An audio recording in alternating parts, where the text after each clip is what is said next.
Steve, wasn't it before? No, this person on camera. Okay, Why did you move me? they should be live. All right, we're gonna start the committee meeting portion of the meeting. We are going to move item 1, the swearing in of board member Don Milky And Matt Bryce to the regular board meeting. So we'll get started with curriculum and policy and start with the school board liaison policy.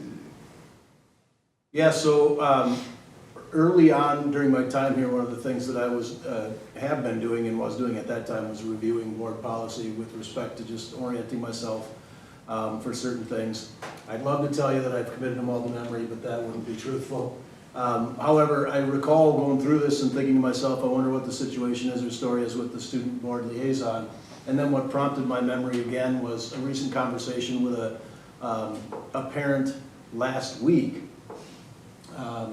early last week, and mentioning, you know, that there's a student liaison to the school board. So I circled back with Mike, and I just said, hey, you know, what do you know, or are you aware of this? Do you know any circumstances around it, like what happened, how come we don't have one, that kind of thing? And he wasn't 100% certain. So I thought I'd bring it here to you folks to see whether or not this is something that we want to continue doing. I know that in Barron, we had a school board student rep, and in Rapids, we had a student rep for the school board as well. And it is valuable. They serve as a non-voting member, but of course can and do provide feedback. A lot of the time, just a brief student update with respect to what's going on in the high school or in the district or things that they're associated with. So it's kind of a nice way to stay in touch with the student. Now, we have to, if we want to move forward with it, we'll have to kind of refine and communicate the process such that we can get somebody locked down, because we're looking for a junior, as the policy outlines, so they can hold the seat for a couple of years and then have a replacement come in as well.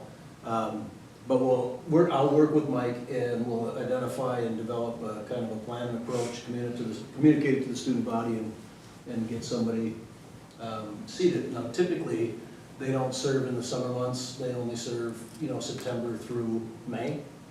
And I want to ensure that we're following what you folks want to see happen. Yeah, we had one, and I thought it was pretty interesting, but I don't think we've had one since COVID, have we? No, I thought that we had somebody last year. Yeah. Wasn't Once in a it? while. Oh, Yeah, coming to meetings as Oh, she yeah. could, Yeah. because she sat by me, so. Just, here's another idea, you know, like when you're Is it junior right now? junior, sophomore, freshman, or senior year, kind of building your college application, put all these things down. Instead of 2 years, like 1 year, where more kids can edit to their, you know, college application, just an idea. I don't know. Well, we say junior, I would be open to moving it down to sophomore level. That's a freshman coming in, you might not be quite ready, but I'm open as long as we can, you know, get a couple of candidates. One of the things we've had well, the first couple of years we had one, we had pretty good attendance, but the person that was doing it wasn't a 3-sport athlete, and, you know, was involved in different things, but just had more time. Yep. And the policy outlines that a junior is the alternate, and the senior is the person that's actively serving. Oh, okay. So arguably, you could have those flip-flop, and I think the goal would be if the senior can't show, then the junior's there. Yeah, and Right. they probably don't even have to flip-flop, you can even say alternate, Yeah. school board liaison or something, but that's cool, okay, so. And we can kick it around. I mean, there's no reason we can't modify the policy, because if we would want to see changes, now would be, we can't necessarily do it this evening, but I can, based on your directions, we'll mark it up and make some modifications and bring it back forward. I just want to ensure that we're doing what you guys want to be done. Like I said, I was aware of it like in October, November, I would say, and I just kind of thought, yeah, well, we'll kind of see what pans out there. And I'm sure with the transition to the principal, it just was, you know, let go.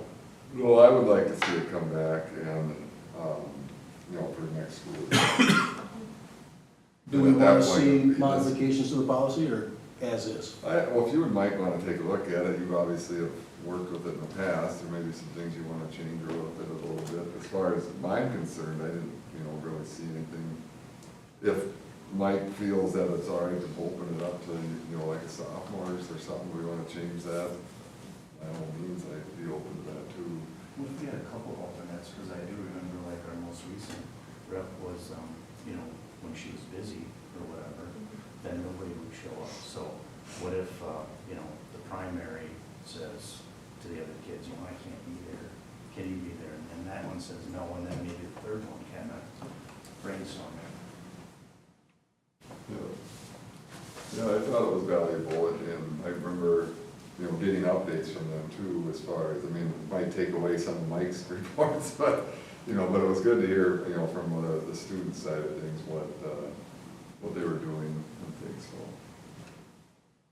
I will connect with Mike, and if we're talking about changes, we'll bring something forward. If we're gonna go as is, I'll have an update for you with respect to what the process looks like, and that sort of thing. Perfect. Anybody else? Do we want to get it squared in now? Well, we certainly could, it wouldn't hurt. Totally up to you. Let's do it now, since it's posted as a committee meeting thing. Sounds like a plan. You ready to do the swearing in, Doc? So we'll have Dawn come on up front. And we typically swear them in together? Yeah. Perfect. Keep it as simple for the socket as possible.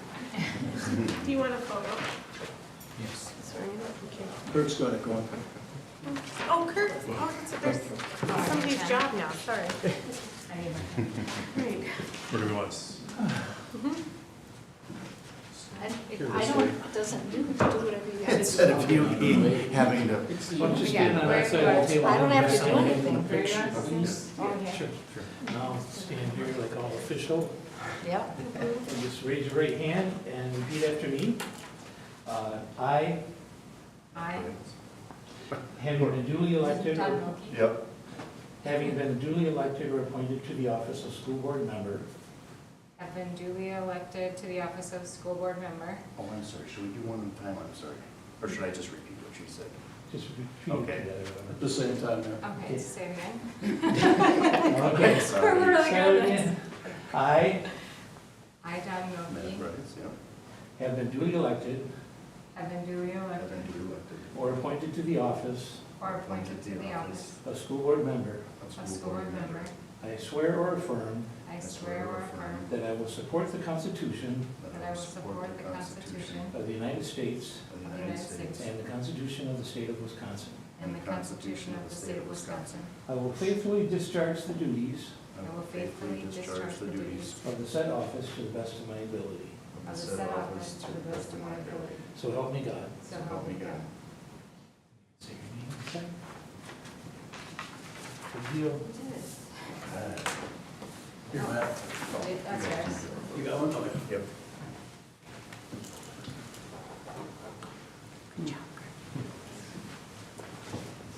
All right, thank you guys. Thank you. Thank you. Thank you. guys.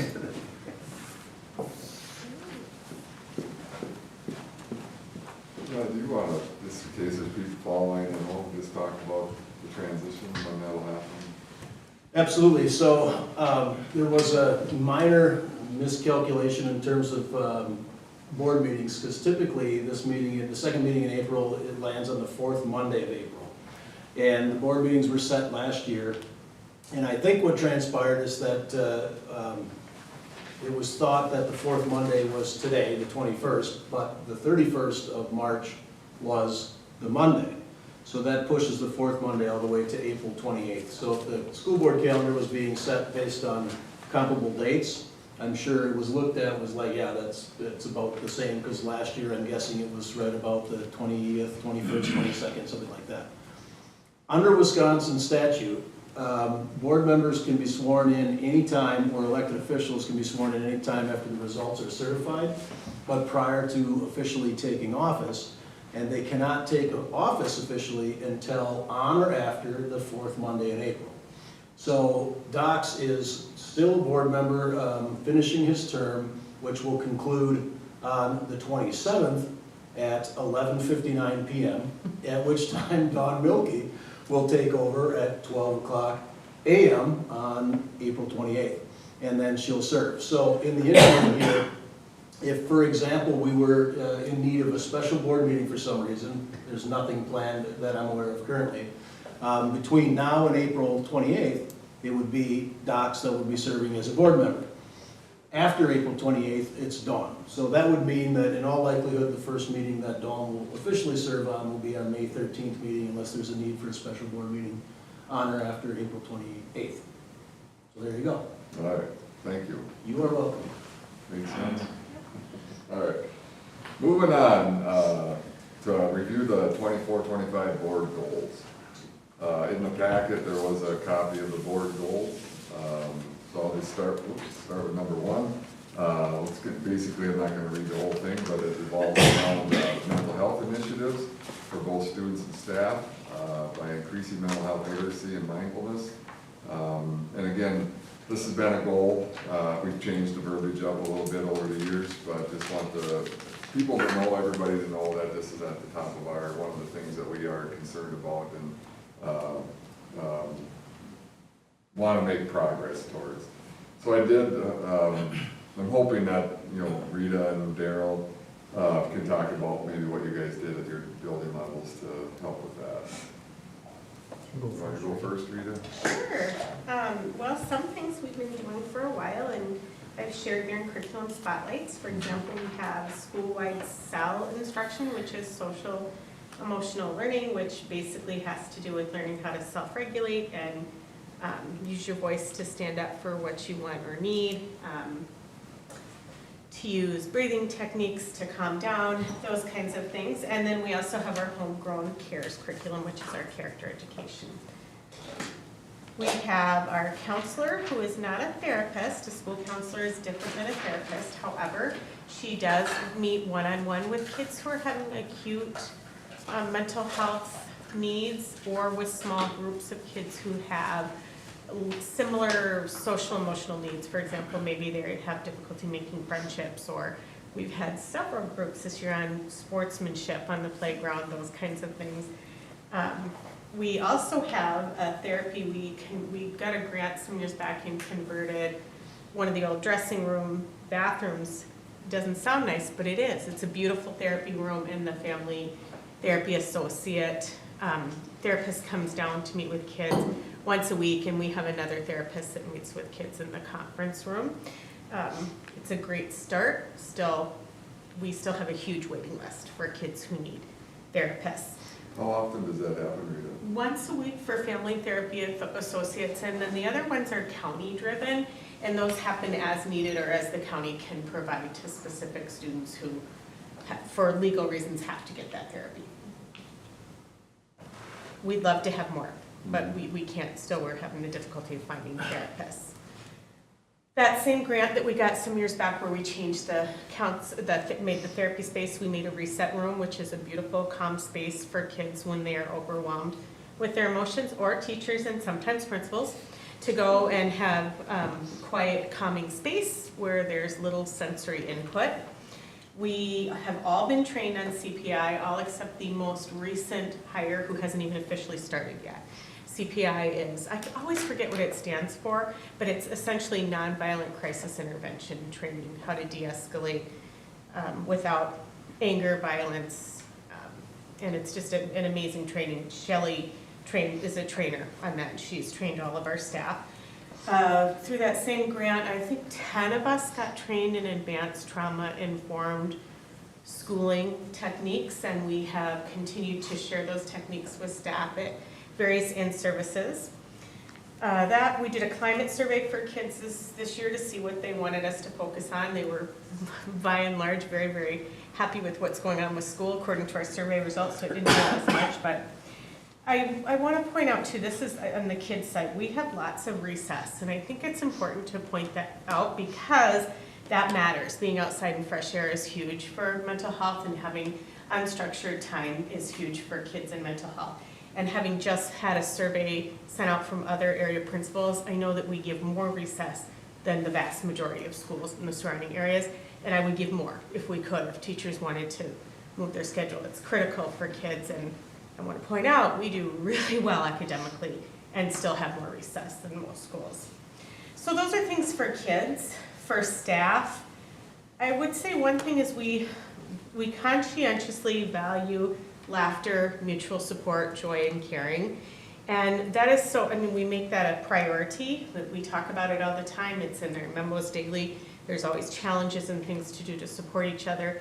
And that has made a huge difference. We've had 2 teachers with mental health, acute needs this year that have felt completely surrounded and supported by us. And we just did a survey, I just did a survey for teachers asking, what are the things that they like most about being a saint? And the number one thing is they like that we come together and support each other, care about each other, and show up for each other. And the number 2 thing is Chip Thursday. And let me tell you, that is very important to mental health at my building, because on Thursday, everybody brings a dish to share, and we eat.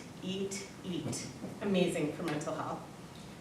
We did a parenting class and parenting support group for families this year to help with some mental health. And we have a committee at the school called the Fun Committee for Teachers. So we did escape rooms, bowling, out to dinner together, just all kinds of fun team building stuff. And aside from Chip Thursday, the number 1 most important thing is a massage chair in the teacher's lounge. All right, thank you. Any questions for Rita on those? Very good. Daryl? Okay, at the middle school, we started off the year, last day of in-service, we spent the whole day, the middle school did, with youth mental health first aid training. That was teachers and paraprofessionals to help our kiddos. We have monthly guidance lessons at all the grade levels. We have weekly bar lessons, which focuses on SEL. We started that Saints for Change group through Polk County, piloting that this year for mental health issues. We just completed the YRBS survey to help us identify some. And then, Rita probably doesn't get these as much as I do, but we get BARC alerts, which is a computer monitoring system. And I literally, at the start of the meeting here, was dealing with what some child texts to another child, like, hey, contact the parent, see what's going on. Just that immediate response. We have tiered support meetings with the counselor or with a person that a student trusts to help them with social emotional learning and mental health issues. Working with families, I've gotten pretty good at helping families find these resources for help, but not only finding the resources, finding ways to help pay for the resources for help. That can get really tricky. A lot of accommodations for therapy. Ms. Schmitz used to be right next to my office down in the middle school, but now that room's empty.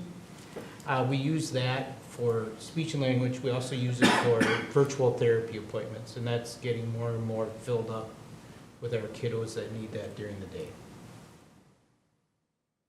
Those are just some quick ones I wrote. Oh, and every week we have PLCs, the grade levels do.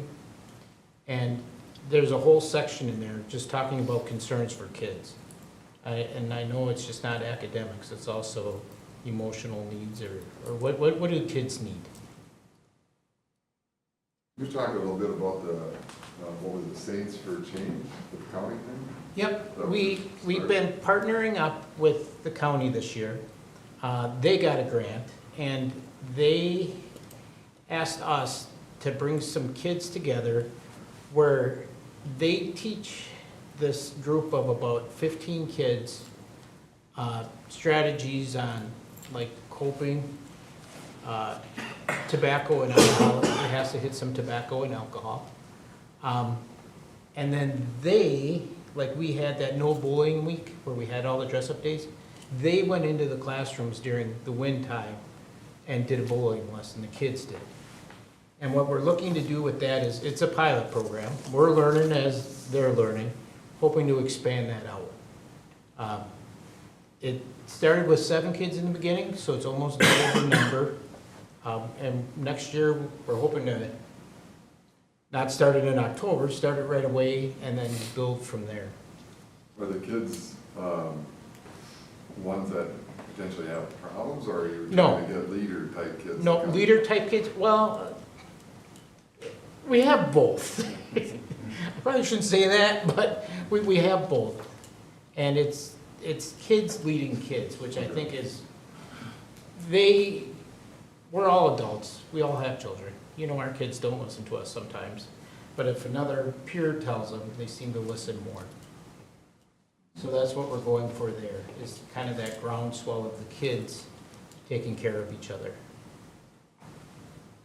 Very good, thank you. I forgot something that's new this year. Can I share that? Because it came out of that, whatever that thing, the training we did was SUSO. I forget what that was, Speak up, Speak out. well, yeah, sure, but what was the training? Threat assessment, The threat team assessment. training. So that, we had a full-day threat assessment training this year, and that provided us with a whole toolbox.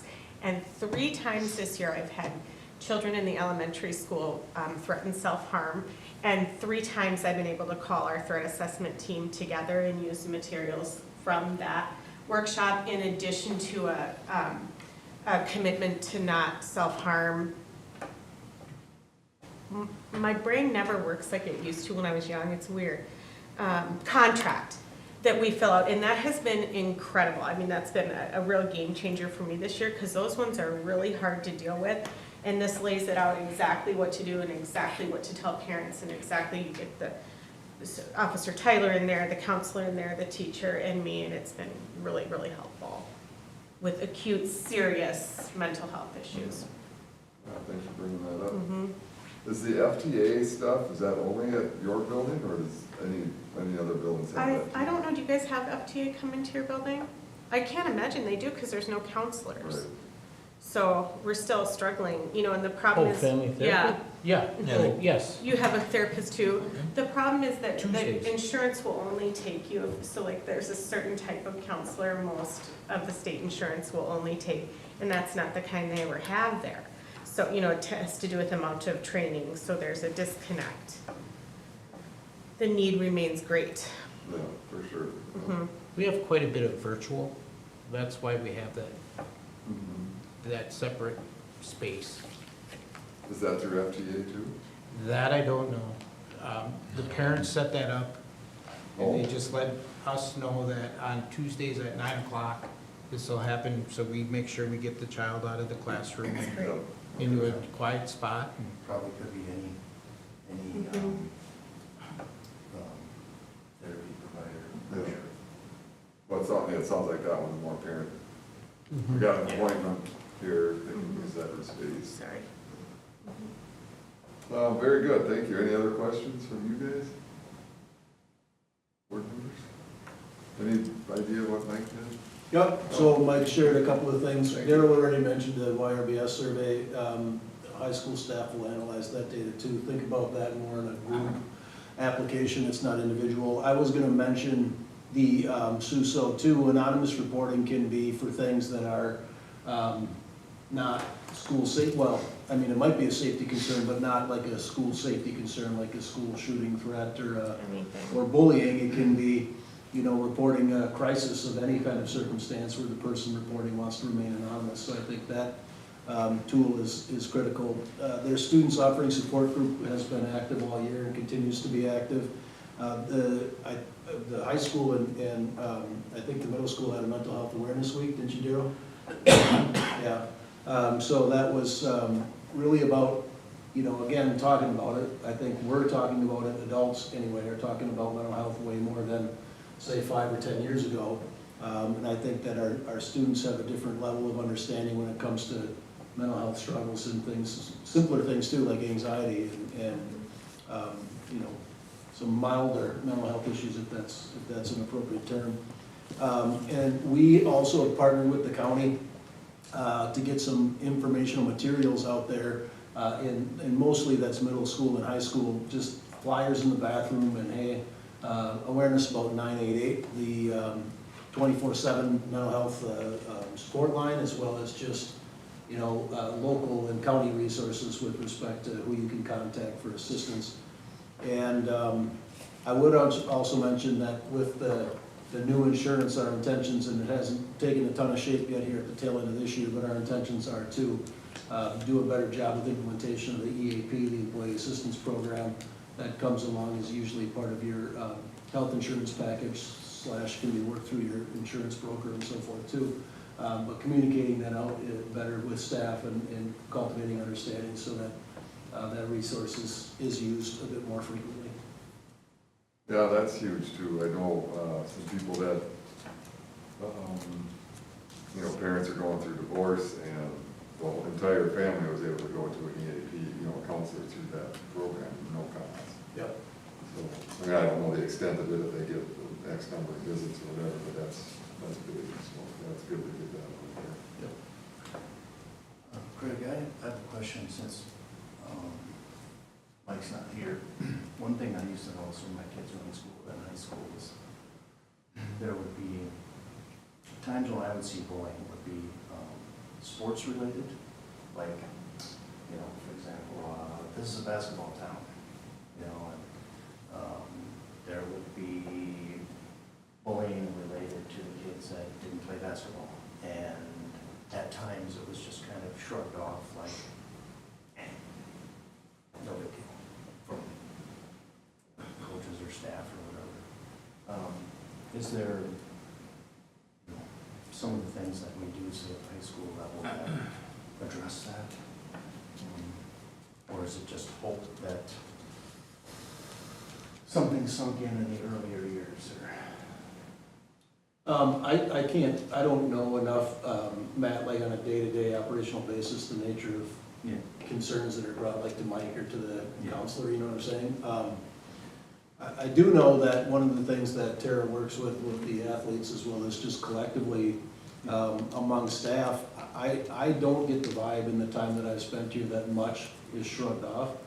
Now, I do have to throw out a quick caveat, which is, as a former classroom teacher myself and as a person that spends a lot of time standing around looking at students and listening to exchanges, you may not know what is, I mean, that sounds odd to say because I raised 3 kids, right? And if bullying was a bar in my home, with the way my boys talk to one another, they would be bullying all the time. But this is a relationship that the two of them have, some name calling and that kind of thing. And of course, it's not.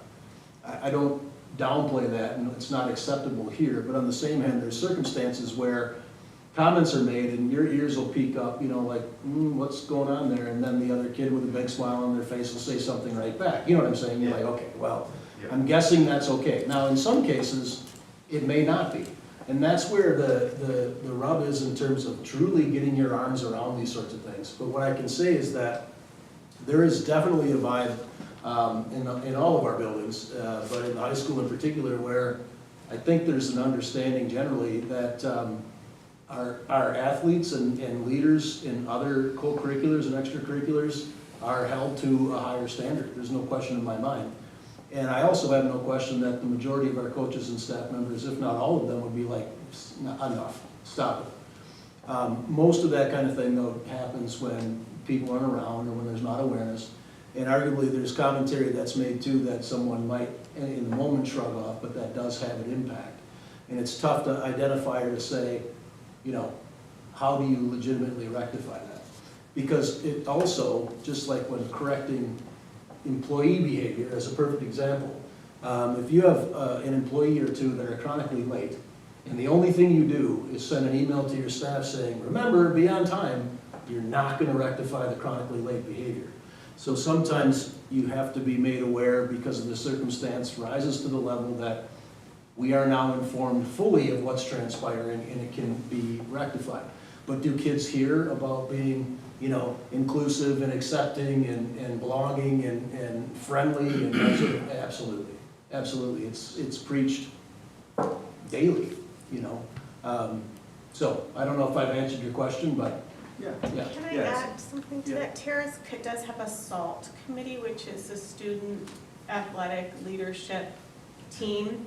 They come to the elementary school and work with the kids starting in first grade on good sportsmanship and loving a wide variety of sports and things. So I do think she does work on that quite a bit.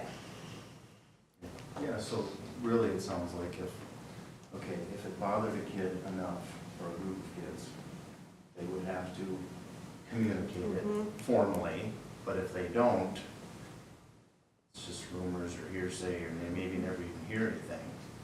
But if they do, is it just typically kind of like your usual, like, you know, this kid, you know, report to the office, and you just have a conversation, like, okay, I'm hearing some things, what's going on, knock it off? Is that kind of how it's? It depends on context. So if it's the first time, if it's the first time you've heard of a circumstance involving that specific kid or group of kids, absolutely. I mean, just like as an adult, right? If there's something that I have an issue with somebody with, and I'm like, hey, you know, don't do that again. And then they do, now it's a bigger problem than just having been told. But there are circumstances where it's brought to administration or staff attention, and then it's not just a conversation. It's always a conversation, but that's not the end of it. Then there's additional follow-up, whether there's other consequences, parent contact, you know, or a litany of things. And what's interesting is that I know as the school authority, there's always an expectation that the school has all of this power that they can, you know, administer to strongly modify behavior. And frankly, our power is limited insofar as parent engagement, and if that doesn't work, exclusion from the school environment. That's the depth of the power of the school district. Administration can suspend. Why don't we like to suspend? Because you're sending a kid home for a day or 2 or 3 days vacation. Might it be vacation? Well, in some people's homes, not so much. You probably have to, I don't know, cut and stack wood for the old man. And in other places, you're probably going to play you know, 2K basketball all day long. So that's not really a school issue, number one. Number two, it doesn't accomplish what we wanted to accomplish. And lastly, expulsion, which is for the worst of the worst. No one wants to do that. And also, is it really going to rectify the behavior and get the kid what they need? No, because we're excluding them from the environment that can hopefully provide those kinds of supports. But it is about this team effort and about engagement. And the response, I haven't had it here, and it's been honestly a breath of fresh air, but in my prior experience, I have been flatly told by a parent that you're a problem, don't call me again. Click. That's 100% true. That is not a made-up story. And I can tell you that that's never going to change a kid's behavior, because parents have the most power to change their own kids' behavior. There's no question in my mind.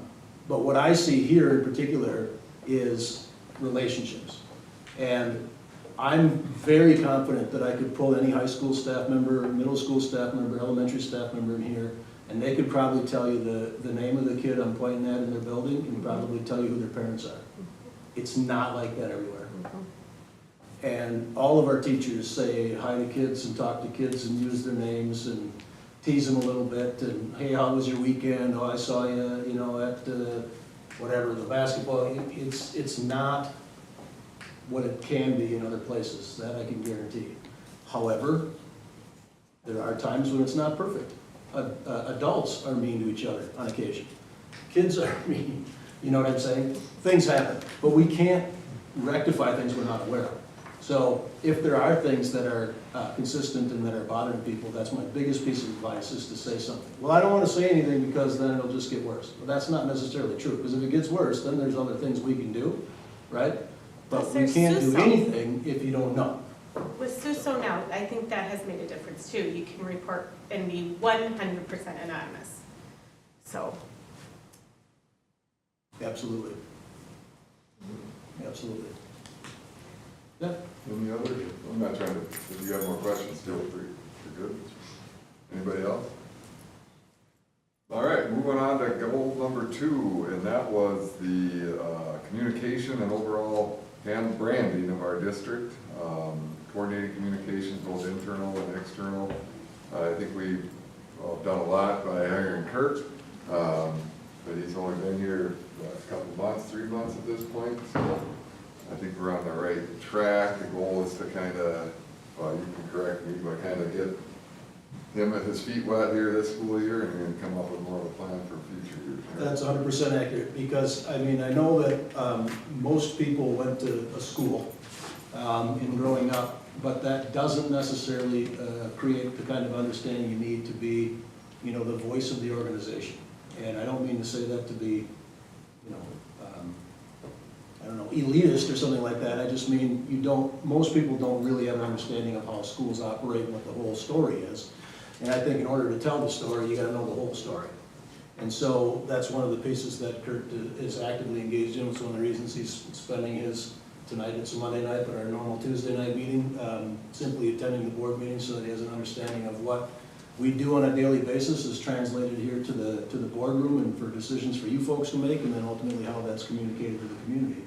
And you're exactly right, Brent. What we'll do is develop a fairly comprehensive communication and marketing or communication and engagement plan that you know, we can point to incremental steps of changes over time and things that we can do to enhance communication and marketing, just like the goal indicates.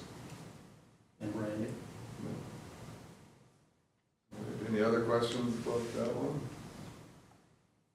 All right, goal number 3 was the staff attracting and recruiting, retaining current employees. Just, you know, with it's not just school districts, but schools are having a hard time getting teachers and other staff. We're starting to see a little bit with the counselor. What did we just? We have an open one, right? School psychology support. School psych. School psych, yeah. Sorry about that. And, you know, so whatever we can do, right, to make sure that the staff that we have, we want to retain them, and then be able to recruit. I think, you know, well, we'll talk about that later, increases, and that's only part of the equation, but other things that we can do to help make sure staff are happy. Rita, you gave some good examples in your building, the things that are going on to help, you know, maintain that positivity, things like that. So that's important. It's good to hear that. I don't know if you have any other pieces to that one. I have some awesome pieces for you. So this is one of those goals that's hard to articulate, but I think that we're turning the corner to in at least some degree. So I think we also have to recognize and deal with the fact that there's a structural deficit in terms of our population demographic. This is true in the state of Wisconsin in particular. It's true throughout the country, but Wisconsin trends older. And when you have that circumstance and you have fewer people to enter the workforce, you're going to have less people for the same number of jobs that are available, right? There's also less people collectively. Population generally is on the decrease. So there's going to be structural deficiencies or deficits that you have to work through, and that's true for any employer in the state.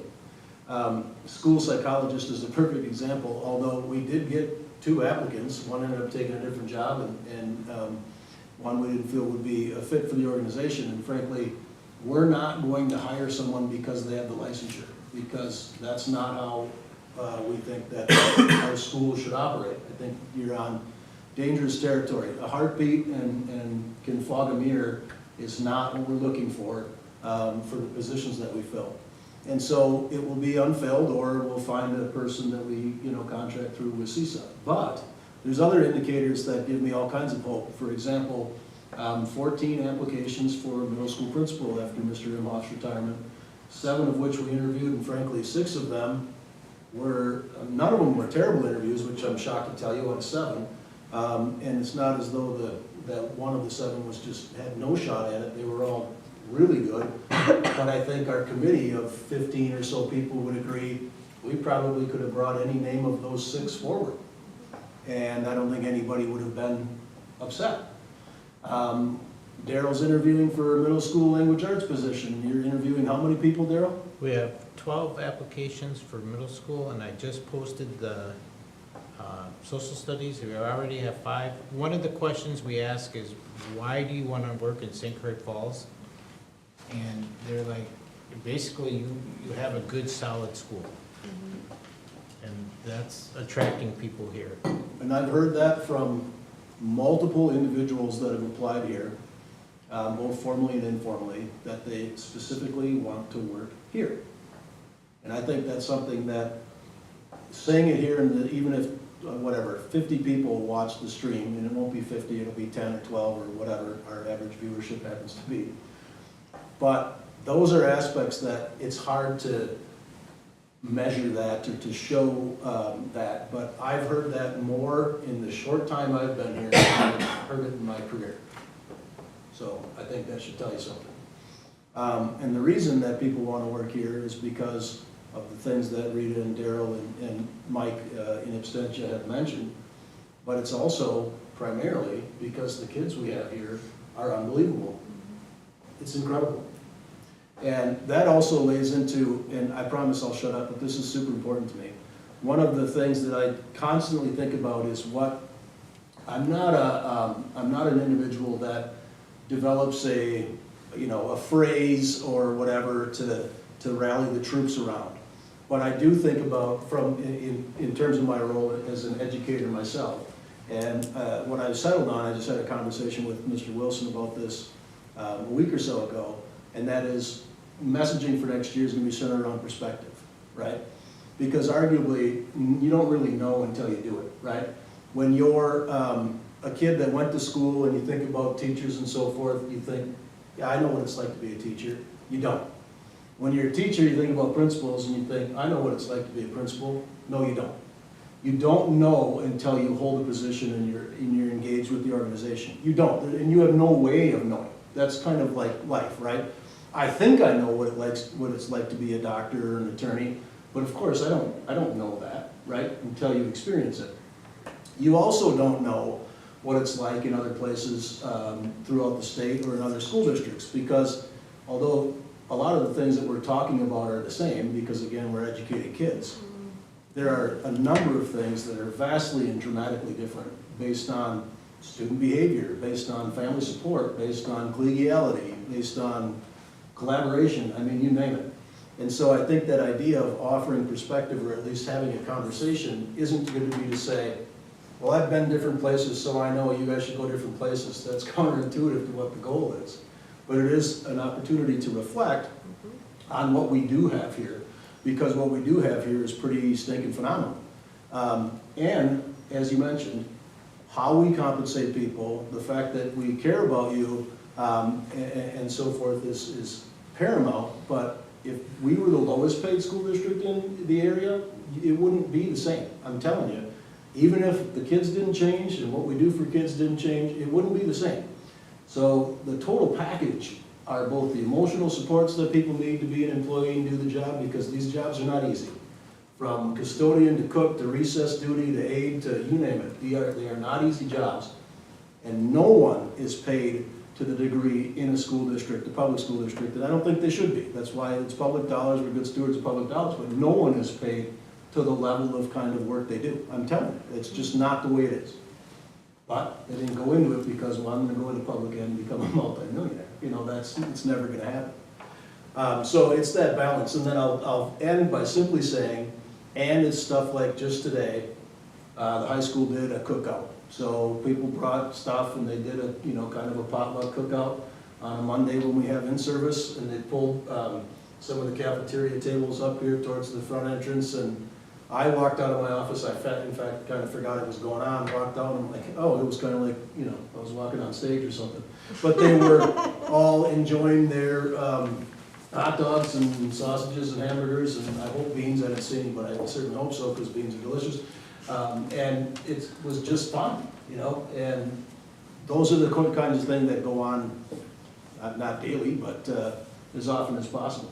And it's an awesome place as a result of it. Well, I appreciate all the feedback. Board members, do you have any more comments, questions about the goals? And just for the FYI, we talked about this last year at our goal setting, to move that up a little bit this year. So we'll probably be doing that next month, looking for probably maybe an extra meeting. Maybe we do it after or during the regular board meeting, but we'll start talking about that. I'll start talking about that with Craig. So as the admin team goes off for the summer, they have an idea of what we want want to do for goals next year, so, so be thinking about that, as we start looking at that. And kudos to you guys, Mike too, for not being here, for making us look good, thank you. It makes this job a lot easier, so I appreciate that. All right, so moving on, we'll talk about the managed print services contract renewal. Yeah, the only thing I will say is that we are at the tail end of a 5-year contract, which is pretty status quo for managed print services, that'd be copiers and printers. And then Brian, who I'll turn it over to, went into a fairly comprehensive, why can't I think of the terminology, Brian? RFP process, thank you, so he can go into what we found. As in the board packet, kind of outlines, work through an RFP process, utilizing kind of what we need. Sent it out to various vendors, soliciting responses. I was able to get 4 responses, of which 3 were met the criteria by which I thought I could evaluate them. Put them against a matrix, some new and a response from our current vendor. The vendor making the recommendation towards is not the cheapest. However, the one that came in lower, there were some definite pitfalls. One of them being a copy machine, had a warranty of 3 years versus 5. That concerns me. I'm doing a 5-year contract. I don't want to get in on a device that is guaranteed only for 3 years. The other part is making sure we are this year in year 5 of our current contracts have been challenging. The devices, I would say, did not meet that 5th year very well, and we've had a lot of service as a result of that. But I gotta give kudos to the guy that comes every day or multiple times a week to repair it. He's been doing a phenomenal job, and that, I think, to me, has sold me on that they'll continue to support what they provide us with. And also, in learning through this year's process, our renewal contract does state clauses that will require per law, because they're telling us, based on a Minnesota contract, that if we have an issue 4 times over 4 weeks, they gotta bring us new devices. It's right in there. I'm not gonna have, it's non-negotiable. It's right up front. This is my expectation. This is what I expect and want and need. As I outlined in the little information provided, the renewal actually looks to be coming in at a lower rate than we currently are at for Canon devices, which in my research are supposedly what's the best out there as far as for device reputation. So with the renewal, are we leasing the equipment? Yep, we've leased all of our equipment for 9 years now with Loeffler. This renewal will replace all of the existing copy machines and a majority of our printer fleet. Some of the printer fleet they've asked if we can maintain and continue on, and have provided us a lower cost as a result of it. But still will provide service and maintaining it. And some of the HP printers they'll last a decade, easy. But the smaller devices we probably purchase, or they get leased too? It's leased at $1 buyout at the end of the lease, so. In essence, we're basically purchasing the printers. Yeah. All right. I looked through it. I'm happy. You guys, any questions or comments? All right. Thank you, Brian. All right, moving on to the OTPT 25-26 school year contract, St. Croix Health. Yeah, and talking with Shelley, what you're seeing here is very comparable to prior year, or to this year, pardon me, so this would be for next school year, with a slight increase in overall cost. And I apologize, I should have jotted it down, but I think it was like 2.5% to 3.5% increase. It wasn't significant. Yeah.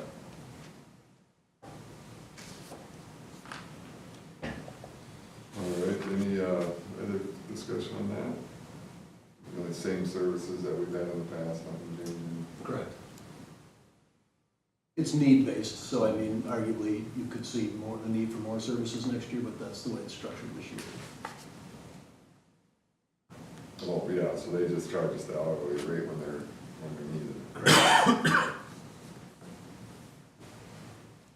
All right, hearing none, we have the athletic training contract. We saw that at the last meeting. It's back on here again. Is there any? Well, just as an update, I had communicated with the CEO at the hospital and indicated, or filled him in on our conversation about the 20 hours a week. In my own defense, it wasn't portrayed to me as 20 hours a week only because I would have said, we need more than that. And so, I have no other mechanism to prove that to you aside from saying, that's what was discussed. And that was not what was in the contract, and upon follow-up, the response was, I don't think we're gonna be able to do more than 20%, even with us paying $44,000 a year. So, 20% or 20 hours a week. 20 hours a week. Did I say 20%? I apologize, 20 hours a week at $44,000 a year. So, Mike and Tara and I had a conversation just to follow up to say that arguably we should develop a plan to figure out a mechanism by which we can cover athletic training services on our own volition and not partner with the local hospital because it's not cost effective and it's not gonna get us the time that we need. And we'll end up putting something together so that we have something in place and you'll see what kind of approval will come forward based on what options we have. I think worst case scenario, which frankly isn't terrible, it's working just fine, would be to, you know, limp along like we've been doing. The problem again is ensuring that we have specific coverages during specific times, so we'll see. I do know from conversation with other superintendents that there are districts that do like, there's like an athletic training recruiting website out there, and you can do a posting for your own organization where you're not technically hiring them, but you're paying them as an independent contractor. I don't know if it's $50 an hour or something like that, but I've got to do some more research as we start to put this together, and then you'll see what we have coming forward at some point in the relatively near future, because we want to have it implemented to start this summer, so mid-August. All right, thanks for the update. Yep. The facility plan was kind of hard to look at in the board package. It's kind of hard to look at because what it is if you download it, I think, then you can see it in an Excel spreadsheet. Because what it is, it's an Excel spreadsheet that has multiple tabs down along the bottom for each of our facilities: bus garage, elementary, dresser, childcare, high school, middle school, you name it. And keep in mind that the 10-year facility plan is basically a documentation that's required by the state, allowing us to spend money from Fund 46, which are dollars set aside explicitly with the intent of utilizing them on facilities in terms of renovations, improvements. And some technology is also included in that, like security cameras and radio systems and bell systems, PA, that kind of thing. So it's kind of throw everything in there that you possibly can. It is not meant to be, these are all the things we're going to do in the next 10 years. That's not the approach. The development of it is not to say, we're spending all of this money in 24, 25, 26. That's not really the approach. It is to develop a rank ordering of and prioritization of projects that we have throughout the district. And it's meant to be as inclusive as possible, such that if we find ourselves in a circumstance where something needs to transpire, a roof repair or replacement, for example, because whatever, it fails, it's not covered by warranty, it fails, we didn't have intentions of replacing it this year, we're going to have to overspend our budget and dip into Fund 46. We can do that without having to amend or rectify the plan because the roof for whatever building happens to be on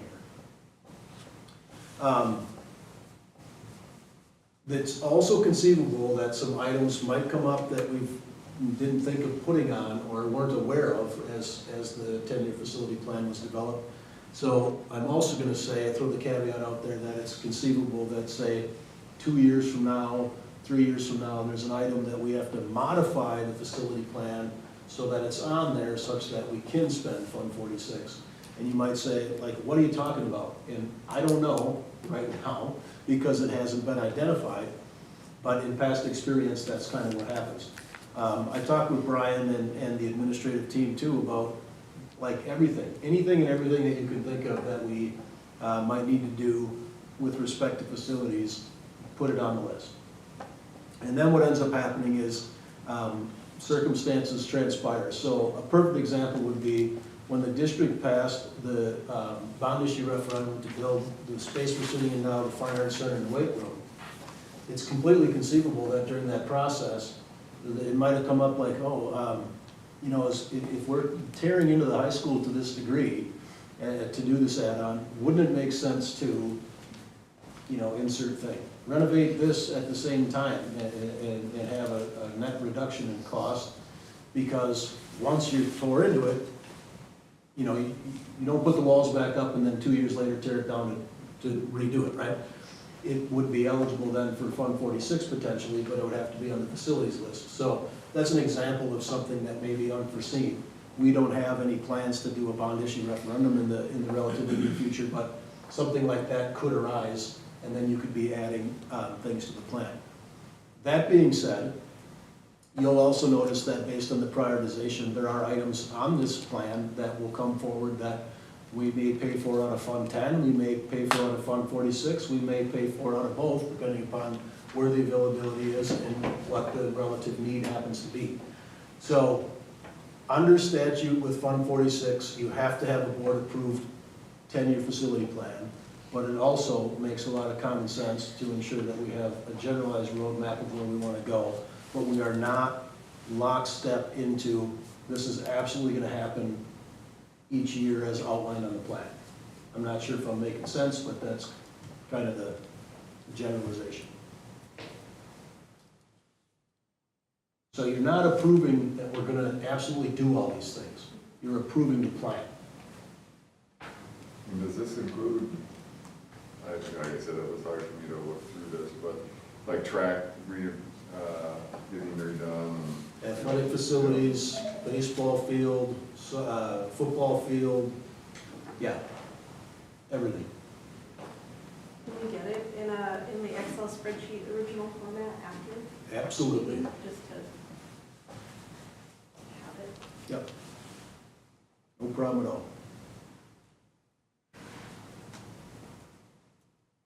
So again, you mentioned we're not looking to go to a referendum for any of these things at this point, but based on the numbers and different things, do we foresee needing to do that, 5 years down the road, or is it too hard to tell at this point, 10 years down the road? In terms of a bond issue, Yeah. it's kind of hard to tell. I mean, I'm just getting this attached to the email so you guys can have it in your inbox right now, then I don't forget. No, there's nothing that I'm aware of that is, a dire need that you're talking a multi-million-dollar sort of thing. But with that being said, you can have circumstances that arise that make, where you need critical infrastructure and you're just not gonna have the funding to do it, based on Fund 46 or Fund 10. Whatever, you have the perfect storm, a couple boilers go down and you're talking $500,000 there, and then, by the way, we gotta replace the roof. So I wouldn't say it's like completely implausible that we wouldn't go to a bond issue, but in the next 5 to 10, I would be pretty surprised if we had to, yeah. And I guess part of that, I'm thinking, when was that referendum, 17, 18? 17. So, we did a lot of big things at that point, things that have a long lifespan and, different things. Hopefully we're good for a little while. Like you said, anything can happen. Yeah, well, and what you see too, like, it's things that add up over time. The middle school driveway loop, that's towards the front doors of the middle school, that is probably circa whenever it was built, 99 or whatever, 98, whenever it was built, the middle school, 96.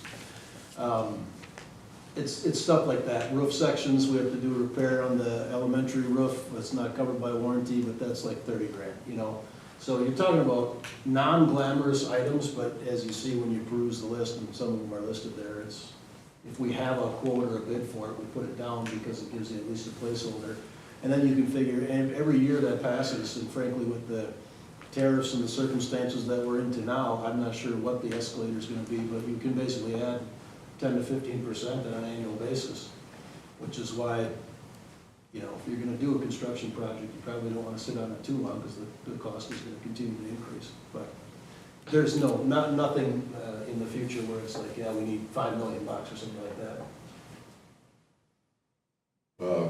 So we approve this, do we have to approve a 10-year plan every year? No, Okay. no, so what'll end up happening is that if you approve this plan, then if we're going to spend dollars out of Fund 46, for example, in this year, we will refer to where it's been laid out on the plan, or that it's on the plan, you'll be made aware that if it's Fund 46 eligible. If it's not Fund 46 eligible, or let's just say we do it out of Fund 10, whatever, we have $20 in Fund 46, it's different than that, but let's pretend we do. And we do an item on this list, the list will be updated, so the next time you see it, which may not be for, you know, a year, 2 years, 3 years, it'll be crossed off or updated. So if it's spent out of Fund 46, it's gotta be on the list. If we do it, but not through Fund 46, we're just going to track and update this list periodically. And it's not as though there's no annual update requirement, but you probably will see it with relatively regular frequency as we start to build Fund 46, as well as tick some of these things off the list as time progresses with respect to, you know, hey, this year we're doing whatever, parking lot, you know, so you're gonna see that, and here's how we're gonna pay for it. Does IT stuff get in here, like Wi-Fi upgrades? No, I can maintain that separate out of Fund 10, that's a little more frequent, reoccurring things that you see here that are IT based are clocks and PA systems, security cameras, security entrance, door access, those type things are included in the 10-year plan. Yeah, I saw that stuff, all right. But yes, the IT stuff, I have a separate IT plan that's on more of like a 6-year, every 6-year plan for frequency of some of the regression. All right, any other questions from you guys? Other board members? So you have a copy of the plan, what I would do is just point you to the tabs on the bottom. So there's bus garage, dresser, elementary, middle, high, FAC, athletic fields, daycare, and it goes through all the listing of when these things, roofs, asphalt, cement, HVAC. Thanks for doing that. All right, lost my spot here. Can we not upload like an Excel spreadsheet to board docs or what? Converts it to PDF. It always does? Yeah. Oh. I guess I wasn't aware of that. So in the future, if we have something complicated, like a Spreadsheet. 15-tab spreadsheet, I'll email it to you as well.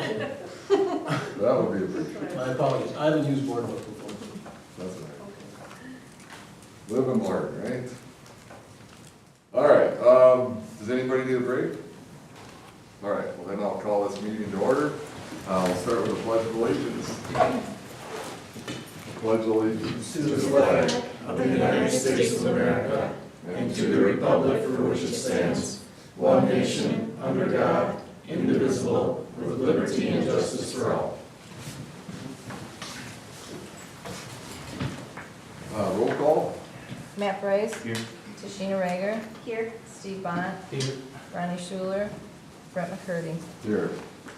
All right, Matt, would you mind reading the mission statement and the rules of the meeting? No problem. Mission statement. The mission of the school district of St. Croix Falls is to provide a supportive, student-centered learning environment that cultivates character, fosters academic excellence, and embraces diversity. Board meeting rules. Focus on the mission, vision statements of the district. Come prepared. Be respectful of others and open, accepting of ideas. Actively participate. Avoid side conversations. Remember, board meetings are open forum. Thank you, Matt. All right, we'll move on to principal's comments. We'll start with you, Mr. Imhoff. We had our first of interviews today for the 7th grade ELA position. We interviewed 2 people. We'll continue to interview tomorrow and Wednesday, and we hope to get a person, Mr. Braun, by the end of the week. The posting for the 8th grade social studies went out last week and closes this Friday. As of this morning, we had 6 applicants for the position. We'll be doing interviews for that the week of May 5th. This Friday, the 7th and 8th graders will be going to the fairgrounds to participate in Feed My Starving Children. I love when they go to that event. It is, I don't know if you've ever been there, but it is so high energy, and they're just doing good. And the kids know that, and they come back and they're excited, and it's a good event. And then today's in-service, we did lots of planning for the end of the year and for next year. Elementary teachers came over to the middle school, thank you, Rita, to talk about our incoming fifth graders for next year. We also had the special education teachers, our eighth grade teachers went up to the high school to talk to them about the students they'll be getting, and the elementary ones came over here, and we developed class lists, and lots of projecting through the end of the year and into next year. All right, when's eighth grade recognition? I don't know that I was on this. May, hold on, let me look at my calendar, please. May 28th, 2 o'clock. And if one of you could come, Mike and I last year, the eighth graders wrote me a little like note on what they learned in middle school, which then I posted in the middle school at the beginning of the year. They got their, it's not a diploma, like their little recognition from you. And then Mike gave them a note welcoming them to high school. So we want to have that bridge there again. And it went really well last year, and we want to do it again this year. And you said 2 o'clock, May 28th? 2 o'clock. All right, thank you for getting that. So we'll talk about that stuff a little bit later, but I want to make sure it was added to the list. Ms. Platt. We had a great in-service today too. I know I say this a lot, but today truly was the best day ever. We got so much done and it was so much fun, and we got all our class lists done, our master schedule done. Just a beautiful day. I interviewed for a new 4K teacher and have an amazing candidate to bring forth to you guys at the next meeting. State testing, we're done. We just have a handful of kids to do makeup tests. And they worked really hard and did their very best. I truly believe that. Summer school information has gone out to families, and the registrations are coming in really fast. We already have 60 kids registered in the elementary school.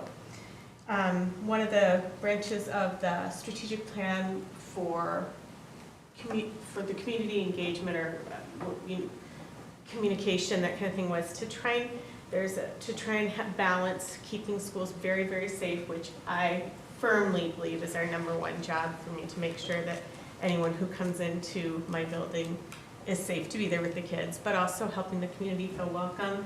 This week we had 2 events. One was, it was like a reading review variety show in 2nd grade. Every single kid had a parent attend, and we had a 1st grade poetry tea. Every single kid had a parent attend, and we had Sundays and Stories in 4K, which was fabulous, and every single kid had a parent attend, so parents were in the building and happy, and it was really nice. Last week, I think I sent in an email and attachment, a little Saints and Kids Care update. I just want to offer you the opportunity to ask questions about that if you have them. Everything's going well. Before I do that, though, I do also want to share what I think is the best news ever. We have 2 new Cole Fellowship winners. Stacy Hoff and Melissa Slagke, well-deserved recognition. And they join it. We have I was trying to count how many people we have in St. Clair Falls that have Cole scholarships, or fellowships. It's an amazing number of people. Congratulations to them, it is. We're gonna have to get some new staff in here to start.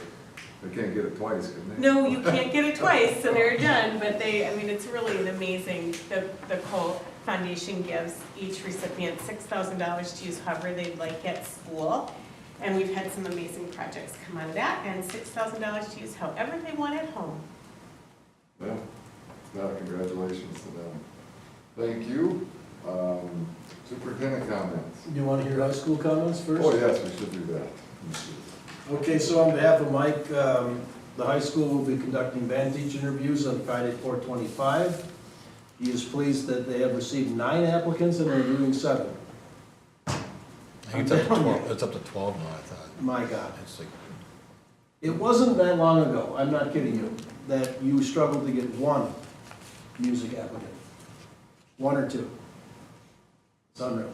We conducted the annual tornado awareness drill on Thursday. Only 4 students were absent last Wednesday during the pre-ACT session. Makeup testing was taken care of right away. They ran credit recovery school last Saturday morning, and several students attended, improving their failing Q3 grades to passing. On Monday, myself, Kirk, and Tara, and Mike met with Rocket Alumni Solutions and are looking into a large touchscreen digital display for our high school building. This display could be mounted outside the gym. The display board is a digital option to showcase things such as, but not limited to, trophies, team photos, athletic team records, alumni spotlights, old yearbooks, highlight videos, etc. It's a very cool way to enhance our trophy cases in a digital fashion. On Monday, our AI action team met for the third time to continue our work pulling together a district AI plan, which we will have in place by August of 2025 for the start of the next school year. And prom is set for Saturday, the 26th. The junior prom committee and Mrs. Zdroik are working fervently to put together an awesome experience. Over 150 tickets have been sold. That is the high school update. All right, board members, any comments or questions for the principals? All right, thank you. Now, Mr. Burns.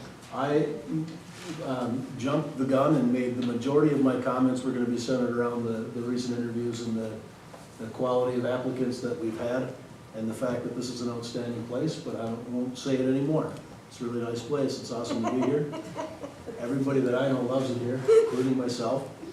And so there you go. That's what it was. Honestly, that was going to be the center of the comments, so I won't waste any more time.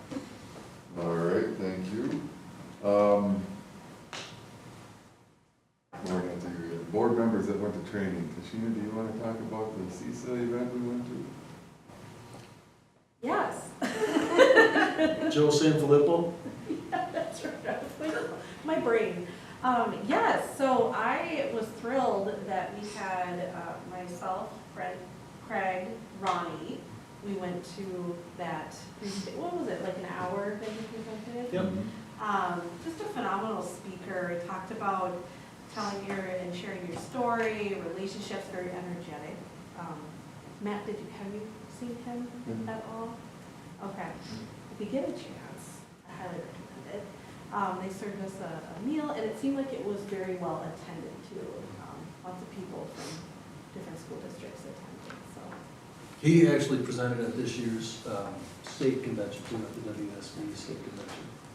Yeah, it was pretty much the same presentation, nothing, I liked it so much I went again, just because I thought he did a very good job. Very positive, just talked, I mean, Fall Creek, he's from Fall Creek, and he, weathered some storms with COVID and, PR and, all that kind of stuff. It was actually very good. So he's a principal over there? No, He was the superintendent. Okay, so he's a motivational person. Yeah, and that must be what he does now, isn't that superintendent anymore? That's correct. He resigned, I think, 2 years ago. Yeah, 1 or 2 years ago to pursue this whole speaking engagement gig. What was that? I should have known that. What was when I was going? I went to Fall Creek High School. Oh, you did? Yes, that's why I keep plugging him. Oh, gotcha. He's a cricket. Yeah. I can't remember, was that 2 weeks ago now? It was at least 2 weeks ago. I can tell you. I was gonna say, I think that night I started following him on Instagram because he really kind of showcased a lot of how he helped brand the school district. So Kirk, if you're interested, go follow him on Instagram and anyone else. Because I think he's got some really cool ideas on how he shaped the branding. Day it was it Wednesday? Tuesday or Wednesday. It was in April. Thursday, it was a Thursday. Was it Thursday? Birthday. It was April. It was your birthday! What? Oh, yeah, it was your birthday, yeah. Oh my God, yes, it was April 3rd. That's We even hilarious. said happy birthday. Oh God, yeah, forget it. All I right, won't talk about how old I am apparently.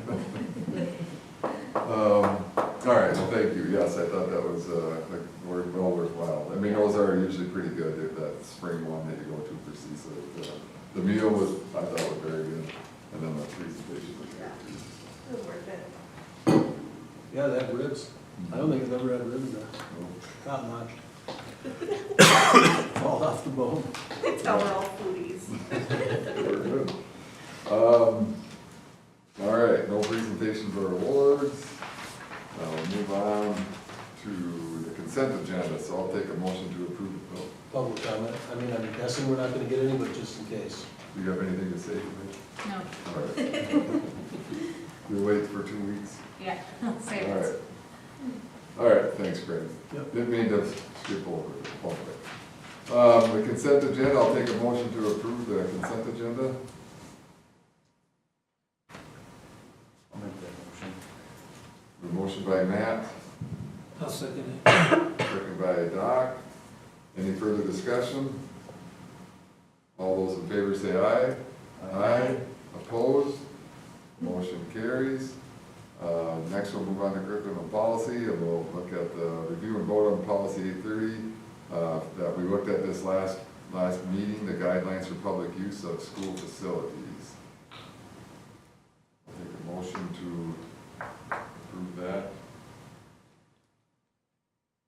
I'll make a motion to approve the policy 830 rule, guidelines for public use of school facilities. All right, we have a motion by Steve, A second. second by Quick Tashina. question. Yes. Wasn't there some checking that was going to be done, and like, we're gonna meet with, the athletic director and all that stuff on this, and who to charge and who not to, and, is that right? Yes, there was. Yeah, there was some discussion, yeah. And the language, I apologize, the language should be updated, so we should have linked it on there again. That completely slipped my mind. I will tell you exactly what is now inserted.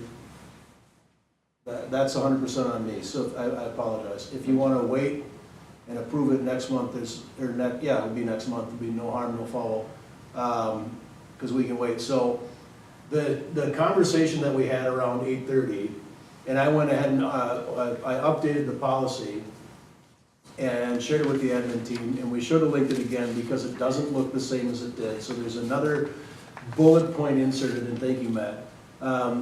The first bullet point inserted, if you remember, the one red change at the top was just to say facilities and equipment use form, because that's the actual, so equipment was inserted. That's the actual title of the form, that's not substantive. Then custodial services will be billed at a rate of $50 per hour per custodian needed. That's what we were doing, but for whatever reason it had been dropped off in this latest iteration. And now we've added another bullet point right into that says, associated fees may be waived and or reduced for organizations based in the school district that are nonprofit with a sole focus on children. Can you say that again? Associated fees may be waived and or reduced for organizations based in the school district that are nonprofit with a sole focus on children. So the booster, basketball, wrestling, whatever, that they wouldn't have to pay the fees because they're nonprofit, children. Correct. And then what would happen is, we talked about the need for like a form development. I don't know that we're there yet because we're not 100% sure all the kind of questions that might be asked, but it would be to reach out and say, what is this going to look like? Here's what we need. Because arguably there are going to be circumstances, if it's out of the ordinary, where it's like, look, we can't underwrite this whole thing, but we can meet you halfway or whatever the case may be. And there's going to be other circumstances where, as you indicate, Brett, it's like, yeah, no, you're good. Because, for example, if you have a couple of ball practices on a Saturday and you need somebody to open the gym or open the building, and an employee happens to be one of your coaches that has access, no harm, no foul, we can clean up after ourselves and don't have to worry about it. Totally fine. We're hosting a weekend-long Friday night, Saturday, all day Sunday ball tournament. There's going to be custodial coverage needed for that. I'm not gonna say it's gonna be $50 an hour, but we're gonna have to talk about whether this is 100% free or whether there's gonna be some kind of delineation around assisting in offsetting the cost to the district as well. That would be developed based on, well, I mean, we're not charging entry fees because all it is like Unity and Osceola that are coming here, and it's good, it would probably be a 3-day a big tournament, but just to toss it out there. Or we're not even selling concessions, or yeah, we're gonna do that, but we usually raise about $800, So we're gonna do it kind of on a case-by-case basis and then identify what, and encapsulate what specific questions we can ask to ferret it out and make it more process-oriented. But on the front end, we didn't really know what we didn't know, so we went with the relatively open-ended language, allowing some conversation to take place with the eye of being fair and responsible and respectful to our community-based youth based organizations and having deference paid to them when they're using the facilities. Because ultimately, we want them to use the facilities. But if we have, you know, custodial needs, or like there's, I don't know, somebody needs to be here for safety reasons or things like that, then it may not be just free. It's kind of how we thought, what we talked about. So like a for-profit, say we've got a former Olympian or something in women's basketball and as a business, and can charge high rates and get to participate, et cetera, but that's for-profit. You're saying they would have to pay those facilities fees. And that's not atypical, yeah, so like even if a coach that's not an Olympian, but builds a following and they have their own business, which is Matt Bryce basketball camp, yeah, you would absolutely be charged, you have to rent a facility, you have to pay for custodians, yeah. But if you're talking about Matt Bryce booster ball coach, no. That's one question I thought of after the game, or not the game, at the meeting, when I was more involved with this stuff, when my kids were younger, that's custodians, they had somebody working here on Saturdays. Is that not the case anymore? Not all of the time, no. I don't think it's consistent that it's every Saturday. And I think that made a difference, because back then, he was here anyway, we would, if he had overtime or whatever, we would, the girls program that I was involved with, we'd throw the school some money just to help, help pay for that overtime or extra hours or whatever that was here. Yep. But yeah, it definitely makes a difference if nobody's here. So. Correct. Yeah. I think we should take back the motion and bring it back next week. Next meeting, Next meeting. how do we do that? Was there a motion made And a second. Yeah. and a second? So, the individual that made the motion can rescind the motion, and then we can bring it back next month. I'll rescind the motion. Do we need a second on that? No, Okay. no, You know? I think we're fine. The thing is too, is that we're not obligated to militantly follow Right. Robert's rules. The intent is not to hide anything from the public. The intent is to ensure that you see the clean copy of the updated policy, and that's 100% on me. We just rescind the motion, we're not gonna vote on it. Just let it sit, and we'll bring it back in the first meeting in May, All right? unless you want to see other changes. Otherwise, what I got is what we'll see. Well, do you think the form would be ready, or is that still something you're gonna kind of kick around for? I would prefer to have the form developed based on circumstances, so once we have better identify what we're talking, it might be next year this time before we have a form developed, yeah. All right, that's fine. All right, right there. All right, so everybody's okay with that, bringing it back next meeting? We'll do that, we rescind the motion. Moving on to personnel, we've got, let's vote on the resignation of Tammy Hasselquist, elementary teacher. Her letter was in the packet. I'll take a motion for that. I'll make that motion to accept the resignation of Tammy Hasselquist, elementary teacher. We have a motion by Tashina with many thanks. Second by I'll Matt. second, Matt. We got Matt over here first. Any further discussion? Hearing none, all those in favor say aye. Aye. Opposed? Motion carries. We'll take a motion to vote on the resignation of Gina Ager, Title I Teacher and Reading Specialist. I'll make that motion to accept the resignation of Gina Adder with thanks for years of service to the district. Motion by Steve, Second. second by Tashina. Any further discussion? All those in favor say aye. Aye. Opposed? Motion carries. Moving on to number 3, vote on the resignation of Molly Becker, middle school social studies teacher.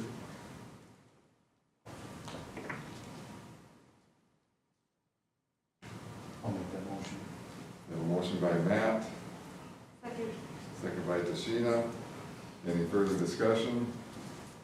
All those in favor say aye. Aye. Opposed? Motion carries. We'll vote on the resignation of Katie Jacobson, business education teacher. I have a question. Are we able to do both together because it's one person? I didn't see Or do they any. have to be separate? It should be separate because they're two separate, the teaching contract and the coaching contract are two separate things. Would it matter if you did them together? Technically, no, but that's why they're listed separate, because it's two separate commitments. All right, so we'll I'll take- make a motion to accept the resignation of Katie Jacobson as business education teacher. All right, we have a motion by Steve, Second. second by Tashina. Any further discussion? All those in favor say aye. Aye. Opposed? Motion carries. Make a motion to vote on the resignation of Katie Jacobson, head girls golf coach. I'll make that motion to accept the resignation of Katie Jacobson, head girls golf coach. A motion by Tashina, Second. second by Matt. Any further discussion? All those in favor say aye. Aye. Opposed? Motion carries. The next on the list is a financial discussion, discuss and vote on the wage adjustment proposals. Yep, so we discussed, thank you, I'm sorry to jump on you. We discussed this at length our last meeting. And what's included there for you is the financial difference in 24-25 to 25-26. So that'd be the net increase. You can see that total, 272,400. We also took the liberty of ensuring that we double checked in terms of the budget to give the board an idea. Those documents aren't linked here, but Lorraine created reports and compared to this time last year. So as it stands right now, our current expenditures are at 53.4 or 53.6% of the budget, compared to this time last year, which was 54. So you can see that we're in the ballpark. You can see, of course, when you do a wage increase, you're going to spend more money. I'm going to circle back to one of the points that I made last time when we talked, which is there's no human being walking the earth that knows what the next biennial budget will bring. Will we see an increase? Will we not? I don't know the answer to that question. Why then would you say that we should pass on a wage increase to our staff members? The reason being is that we know that in most other sectors and venues, you get some kind of a wage adjustment on an annual basis. Now, is that true 100% of the time? No. There's always going to be a case that you can cite where that doesn't happen. However, I would also mention that if we continue, well, not continue because we've stayed on track with providing increases, but if you would continue to say, you know, we're not sure, so let's not do anything, and you do that, God forbid, a couple of times, now you have one heck of a gap to make up when you're lamenting the fact of why aren't people applying and working here, but they are in Osceola, Unity, and Frederick, for example. And frankly, I'll cite what I talked about before, it's because of money. And again, we're not wildly on the high end, we're also not wildly on the low end. We're very solidly in the upper middle, if that's even a thing. We're not the highest paid people on the block, we're not the lowest paid people on the block, and I'm gonna say we're just above average, which frankly is a pretty decent sweet spot. In terms of our base wage compensation for brand new employees, we're doing outstanding, which makes a huge difference to people, because I don't know any human being that can make a living with student loans and so forth and so on at $40,000 a year with a bachelor's degree. That's insane. We're at now like 51, 52. Also on the top end, we are not, we have a lot of experienced staff members that we really want to hang around, more so than we ever have in the past for the reasons that we've talked about. Not that we ever want them to go, I don't mean to say that, but we don't encourage retirement at 57 or 58 like we did in the old days with big incentives of health care packages and that kind of thing, because we want them to stick around and we want to keep the positions filled with competent people, and because health benefits are wildly expensive. You know, it used to be $3 grand a year for a family insurance policy, now you're talking $23 grand a year. And that's not even that long ago. So it's that rationale. It's about remaining a competitive employer, and arguably, what'll happen for the majority of these districts, the average right now for districts that have settled or have passed on a wage adjustment is around the 3%, 2.95, which is what the CPI was. And you're going to see that average, mark my words, stay basically the same, even if it's a bad budget. Why? Because every district wants to continue to employ the people they have, because we can't afford to lose the people we have, when it's all said and done. And so we could certainly wait. I just don't understand the logic in doing so in this hiring climate, and that is 180-degree different than what I would have told you 10 years ago. No question in my mind. You get 50, 60, 25 applicants for every job that you post. I mean, maybe you're gonna hedge your bets and cross your fingers and hope that that person that's making a lot of money does retire, because then we'll save money when we hire a new person. We're past that kind of logic, and arguably most private employers are of the same logic, which is, what can we do to keep you around because I can't find people to do the job you're doing? So that's really the thought process. And as you can see, could arguably adjusting the wages of our staff cause financial issues for us in the future? Yes. It's true anytime you do it. Might we be smarter to wait and see what the budget looks like? I don't think so, because it's not going to change what the recommendation on the percentage increase would be, regardless of the budget. To put it into a little bit of perspective, that increase of 272,000 is 1% of the budget, less than that? Yeah, about, well, just shy of, just over 1%. So we have about a $24-ish million budget, depending upon circumstance. There's some ebb and flow. So yeah, 272 is not a significant portion of the budget. About what, 1.3% maybe, I'd say, 1.4?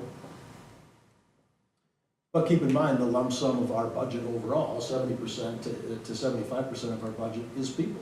It's wages and benefit packages. We're a school. That's what it should be.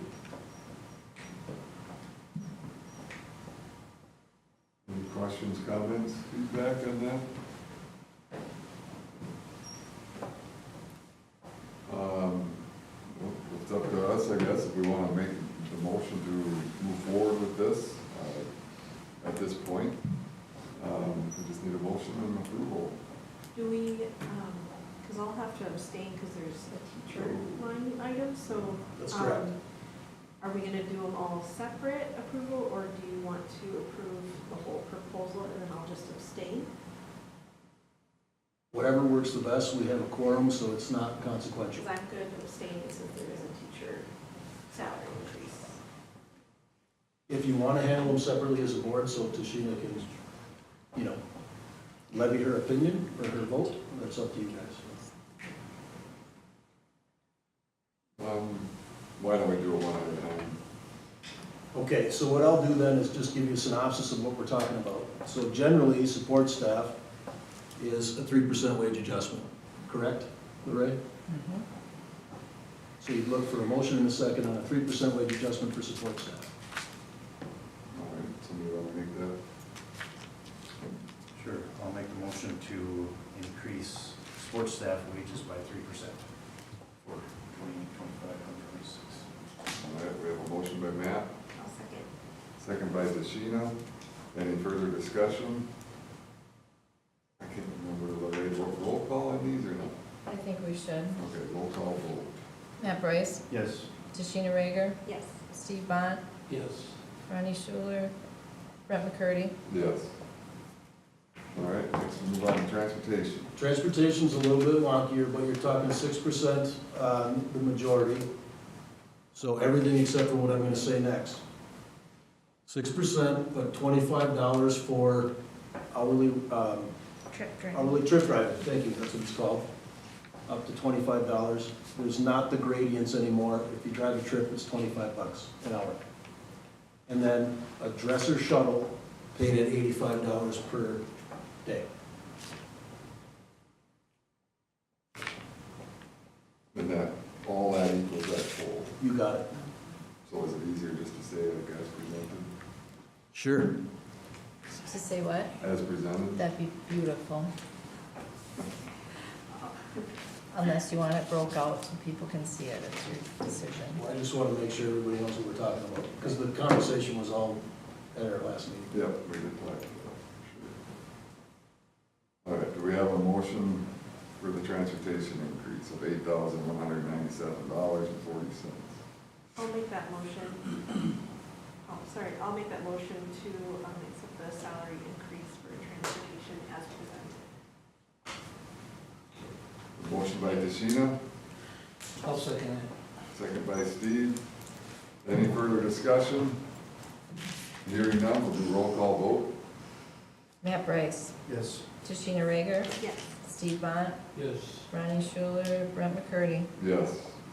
We're moving on to childcare. That one's easy, 6% wage increase. We have a 6% increase equaling $45,537.96. I'll take a motion to approve that. I'll make a motion to approve the childcare contracts by 6%. Right, we have a motion by Steve, Second. second by Tashina. Any further discussion? All those in, roll call vote. Matt Bryce, Yes. Tashina Rager, Yes. Steve Bont, Yes. Ronnie Schuler, Brett McCurdy. Yes. Moving on to the teachers, it says no lane movement. So lane movement is hard to calculate because the staff members have to submit paperwork, and that has to be approved by administration and ultimately by the board when you see lane movements. So that's bachelor's plus 15, master's plus 15, that kind of thing, plus 30. So that's not incorporated into this unless we knew what it was already. But the teacher adjustment is basically 3%. It's $1,500 per cell. And so we're allowing for steps to take place, which means an annual advancement, and lane changes to take place. But really, the motion is for $1,500 per cell. Well, the best way, we don't want to advertise that we're not paying lane movements. You know, Right. exactly. So we just want to say the teacher increase it.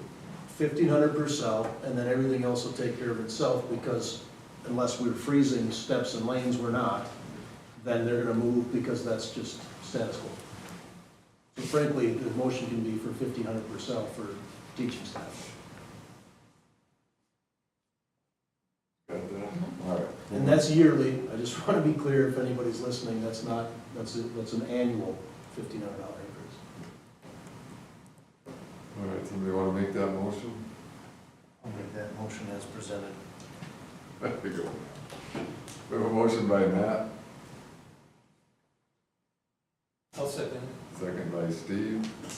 Roll call vote. Oh, I'm sorry, any further discussion? Roll call vote. Matt Bryce, Yes. Tashina Rager, Abstain. Steve Bont, Yes.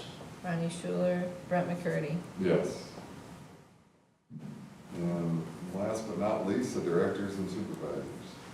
Yeah, so that is a mixture of 3% and 6%. And in order to describe what that is, we're going to identify individual human beings, which frankly, after the fact is legit, but I don't know how super comfortable I am enumerating that list, but we talked about it at the last meeting. Once again, when it's done, it's publicly available in terms of somebody can say, what do you pay your childcare director? And we have documentation to support that. So, I mean, You just say the $30,480.31 as presented. yeah, and distributed as directed by administration or something like that. And I think that would, because you've taken into account the 6% that we talked about, right? And then the others at 3%. Okay. I have it if you guys want to see it.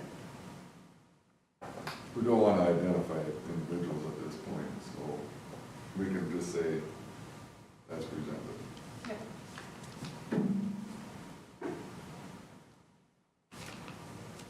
We'll take that motion. I'll make that motion as presented. We have a motion by Matt, second by Tashina. Any further discussion? Roll call vote. Matt Bryce, Yes. Tashina Rager, Yes. Steve Bont, Yes. Ronnie Schuler, From McCurdy. Yes. All right. You'll hear about administration in December, just as a reminder. All right, so we will move on to, do we have anything else? No. So we'll talk about the upcoming events, which there's a lot at this time of year. We got, and, let's see, prom is this weekend. We don't typically have a board representative there. Do you know April, what time the grand march is? I was just told the 3? time was 7 o'clock, but I don't know what time March is. It's been at 5 in the past. Oh. I have 3 o'clock on my calendar for some reason. That seems awfully early for a grand march. But I'm trying to- There's a concert that evening. Oh, is that why? Yeah. so it is at 3. Well, what it's listed on my calendar as is prom grand march, 3 PM to 6:30 PM, so I wouldn't say it's at 3, I don't know that. I'll ask Mike and I'll send you an email. All right, then we have the senior scholarship night is April 30th. That is before the next board meeting, so we should probably get somebody to attend that. Anybody able to do that? That would be what, next Tuesday? Wednesday? No. That's the next day. April 30th is Wednesday. Next week, Wednesday. Is that what you're asking? Yes.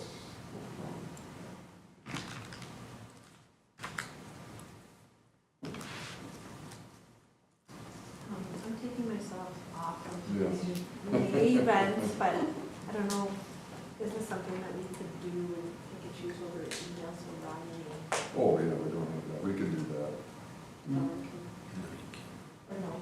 No, We probably shouldn't do we that. can't have conversations via email. That's right. No, I mean, signing up for attending Yeah, events. but it's hard to, Okay.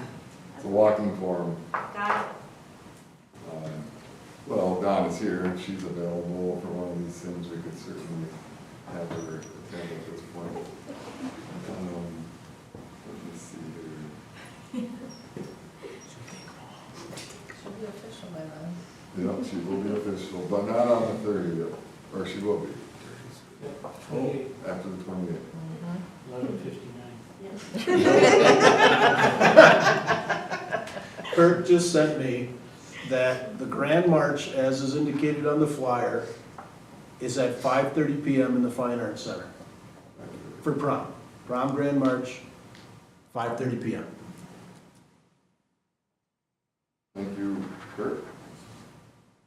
All right, so we got April 30th. I can do that.